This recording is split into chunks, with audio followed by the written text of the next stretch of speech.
राहाता शहरातील ग्रामदैवत श्री वीरभद्र आणि नवनाथ यात्रा वर्गणीची सुरुवात गुढीपाडव्यानिमित्त नारळ वाढवून करण्यात आली। यावेळी सर्व मतानं यात्रा उत्सव हा पारंपरिक आणि सर्वांना आदर्शवत ठरेल अशा पद्धतीनं साजरा करण्याचा निश्चय यात्रा कमिटीच्या वतीनं करण्यात आला आहे। यावेळी ग्रामस्थांनी सरळ हाताने वर्गणी देऊन यात्रेमध्ये आपला आणि आपल्या परिवाराचा सहभाग नोंदवावा असं आवाहन सुद्धा यावेळी कमिटीच्या वतीनं करण्यात आलं। शहराचं ग्रामदैवत श्री वीरभद्र महाराज आणि नवनाथ देवता यांचा यात्रा उत्सव 2 आणि 3 एप्रिल रोजी होणार असल्यानं त्यासाठी यात्रा उत्सवाची वर्गणीची सुरुवात गुढीपाडव्याच्या दिवशी ग्रामस्थांच्या हस्ते मसोबा मंदिर येथे नारळ वाढवून करण्यात आली। यावेळी ट्रस्टचे अध्यक्ष जबाजी मेचे यांच्या वतीनं माजी अध्यक्ष साहेबराव निधाने यांनी मागील वर्षीचा हिशोब वाचून दाखवला। यावेळी मागील वर्षात 56 लाख देणगी जमा झाली, त्यात यात्रा वर्गणी 17 लाख रुपये मिळाले। जलसंपदा मंत्री रामदार राधाकृष्ण विखे पाटील यांनी मंदिराच्या आतील गाभाऱ्याच्या नक्षीकाम करण्यासाठी आणि बाहेरील बाजू सुशोभीकरणासाठी 30 लाख रुपयाची मदत केली आहे। तसेच गळबंती, वर्गणी पावती, दक्षिणापेटी इत्यादीमधून सुद्धा वर्गणी जमा झाल्याचं निधाने यांनी सांगितलं। आज राहाता येथील वीरभद्र आणि नवनाथ यात्रेच्या निमित्तानं गुढीपाडव्याच्या शुभमुहूर्तावर या ठिकाणी नारळ फोडून यात्रेला सालाबादप्रमाणे सुरुवात झालेली आहे आणि या ठिकाणी राहत्यातील सर्व नागरिक या ठिकाणी जमतात आणि जो लेखाजोखा वर्षभरामध्ये जे काय खर्च झाले आणि वर्गणी किती गोळा झाली या संदर्भात या ठिकाणी बैठक होते असते आणि जवळजवळ 56 लाख रुपयाचे या ठिकाणी उत्पन्न झालं आणि तेवढंच खर्च या ठिकाणी झालेला आहे। विविध मंदिराची विविध कामं या ठिकाणी चालू आहेत आणि या चालू कामाकरता किंवा इतर मंदिरामध्ये ज्या कोणा भाविकांना देणगी द्यायची असते 51,000 रुपयाच्या पुढे जो देणगी देईल अशा भाविकांच्या आपण कोनशिला या ठिकाणी लावणार आहोत आणि त्या संदर्भात मागच्या महादेव मंदिराच्या वेळेला आम्हाला असा अनुभव आला की जवळजवळ 45 लाख रुपयाच्या देणगी या ठिकाणी लोकांनी दिलेल्या आहे आणि अशा प्रकारे नामदार राधाकृष्ण विखे असतील, सुजयदादा विखे पाटील असेल यांनी देखील मंदिराला जवळजवळ 30 लाख रुपयाची देणगी या ठिकाणी दिलेली आहे आणि त्यांनी मंदिराला देणगी दिल्यामुळे या ठिकाणी प्रचंड असं मोठं काम या ठिकाणी उभं राहिलेलं आहे आणि दक्षिणेतली भाविक या ठिकाणी यावं म्हणून या ठिकाणी द्विभाषिकाचा आपण वापर या ठिकाणी केलेला आहे आणि त्याचा देखील चांगला फायदा या ठिकाणी होत आहे की ज्या देणगी पेट्या आहे त्या यावेळेला मागच्या वेळेला 17 लाख रुपयाची देणगी या ठिकाणी निघालेली आहे। आता देखील जास्त देणगी भविष्यामध्ये या ठिकाणी निघतील, पेट्यामध्ये निघतील। जेणेकरून आमदार साहेबांनी आणि नगरपालिकेने आम्हाला या ठिकाणी एक शौचालय 15 लाख रुपये शौचालय या ठिकाणी बांधून दिलेले आहे।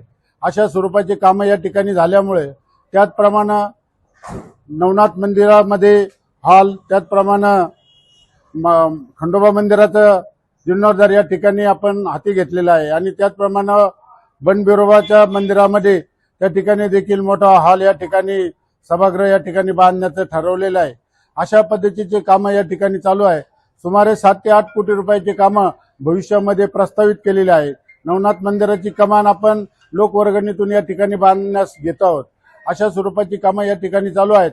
सर्व नागरिकांना मी विनंती करेन की सर्वांनी या ठिकाणी देणगी द्यावी आणि या कार्यक्रमाला जे आता अध्यक्षांनी उपाध्यक्षांनी सांगितलं हे जो कार्यक्रम आहे यात्रेचा, या सर्व कार्यक्रमाला आपण जास्तीत जास्त संख्येने आपल्या नातेवाईकांसह मित्रमंडळींसह या कार्यक्रमाला उपस्थित राहावं अशी विनंती वीरभद्र देवालय ट्रस्टच्या वतीने मी या ठिकाणी करतो आणि थांबतो। यावेळी नगराध्यक्ष डॉक्टर स्वाधीन गाडेकर, ॲडव्होकेट रघुनाथ बोठे, ॲडव्होकेट नारायण कारले, मुकुंद सदाफळ, दत्ता सदाफळ इत्यादींनी चर्चेमध्ये भाग घेऊन मार्गदर्शन केलं। वीरभद्र देवालय ट्रस्टच्या वतीनं श्री मायंबा तसेच वीरभद्र महाराज यात्रा दिनांक 2 तारखेला मायंबा यात्रा तसेच 3 तारखेला वीरभद्र महाराज यात्रा भरणार आहे। त्या यात्रेचा शुभारंभ नारळ फोडून या ठिकाणी वर्गणीला सुरुवात झालेली आहे। त्यानंतर दिनांक 4 तारखेला कुस्त्यांचा हंगामा जुनी गडी या ठिकाणी होणार आहे। तसंच दिनांक 5 तारीख टांगा शर्यत विखे कॉलेज रोड या ठिकाणी होणार आहे।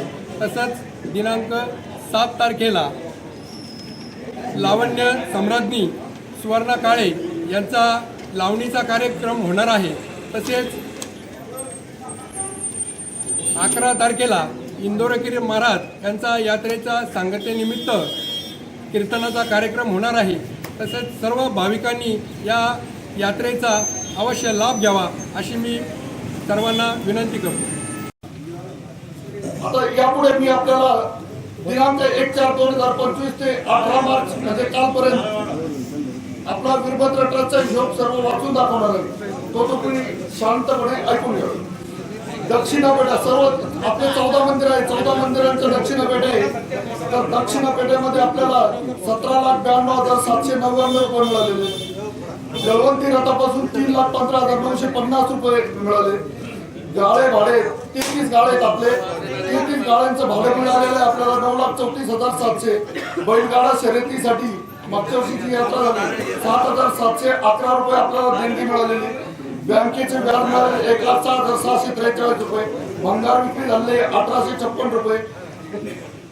याप्रसंगी वीरभद्र देवालय ट्रस्टचे उपाध्यक्ष विजय सदाफळ, विश्वस्त चांगदेव गिधाड, सागर सदाफळ, प्रवीण सदाफळ, राजेंद्र गायकवाड, रावसाहेब धुमसे, दिलीप वाघ, सचिन बोठे, सुरेश बोठे, चांगदेव गाडेकर, निवृत्ती बनकर, ज्ञानेश्वर गाडेकर, मिलिंद गाडेकर, बाळासाहेब सोनटक्के, सुधाकर कुंभकर्ण, सचिव अरविंद गाडेकर, सर्जेराव भगत, रामनाथ भगत, राजेंद्र बाबळे, भगवान टिळेकर, शिवाजी आनाप, बाळासाहेब सदाफळ, नगरसेवक राहुल सदाफळ, मुन्नाभाई शहा, प्रवीण बोरकर, मयूर पाळंदे, अजय आगरे, अजय बोठे, शुक्लेश्वर शेळके, सर्जेराव मते, भानुदास बोठे, डॉ महेश गव्हाणे, तुषार सदाफळ, अण्णासाहेब लांडविले, विरेश बोठे, ज्ञानेश्वर मेहत्रे, प्रदीप बनकर, रवी मेहत्रे, गजानन बोर्डे, दिलीप सदाफळ आदींसह ग्रामस्थ मोठ्या संख्येनं उपस्थित होते.